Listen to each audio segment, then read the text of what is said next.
अस्सलाम वालेकुम नाज़रीन, आप देख रहे हैं HMD न्यूज़। जी बिल्कुल। अंचारी रेस्क्यू 1122 मोहम्मद अरशद भट्टी ने Al Rehmat commercial centre road में मीडिया से बातचीत करते हुए कहा कि DG rescue Punjab doctor Rizwan Naseer की सरबराही में रेस्क्यू 1122 अवामी जज्बा से सरशार अवामी खिदमत में मसरूफ है।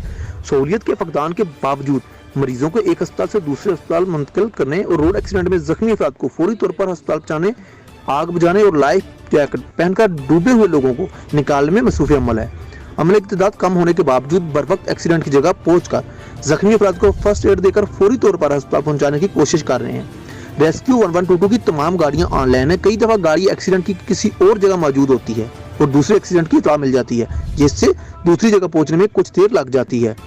तमाम लोग हमारी गाड़ियों की लोकेशन चेक कर सकते हैं। इंशाल्लाह इस साल के आखिर तक हुकूमत पंजाब रेस्क्यू 1122 के लिए 250 मजीद गाड़ियां खरीद रही है, जिससे बहुत ज्यादा मसाइल हल हो जाएंगे।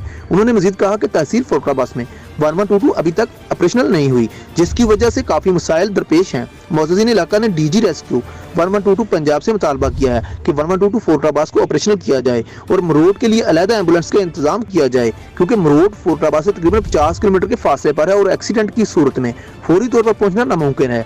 इंचार्ज रेस्क्यू 1122 फरोख्ताबाद अरशद भट्टी ने कहा कि अगर चिच्ची वाला मरोड को अलहदा एम्बुलेंस सर्विस मिल जाए तो 7 मिनट में एक्सीडेंट वाली जगह पर यकीनी पहुंचा जा सकता है। उनका मजीद कहना था कि रेस्क्यू 1122 फरोख्ताबाद ने कॉलेजेस और स्कूल में जाकर स्टूडेंट्स को आगाही दी कि रोड एक्सीडेंट कितने खतरनाक हैं, इन पर काबू पाया जा सकता है, जिससे रोड एक्सीडेंट मोटरसाइकिल पर काफी हद तक काबू पाया जा चुका है। 1122 अवाम और मीडिया का चोरी दामन का साथ है, चूँकि हमारी अच्छाई और इस्लाम में हमारा साथ देते हैं। इस मौके पर रेस्क्यू टीम से Atiqur Rehman, Imran Talha EMT, Waseem Sajid EMT, city reporter Khabrain CEO Abbas and को गुलाम कासिम कासमी, सदर city press club Mian Shabbir Ahmed Wattoo, captain tiger force Abu Hamza Sajid, साबका सदर अवामी प्रेस क्लब मरोड Athar Bashir Bajwa, Chaudhry Shahid Mahmood, manager Al Rehmat commercial centre मरोड भी मौजूद थे।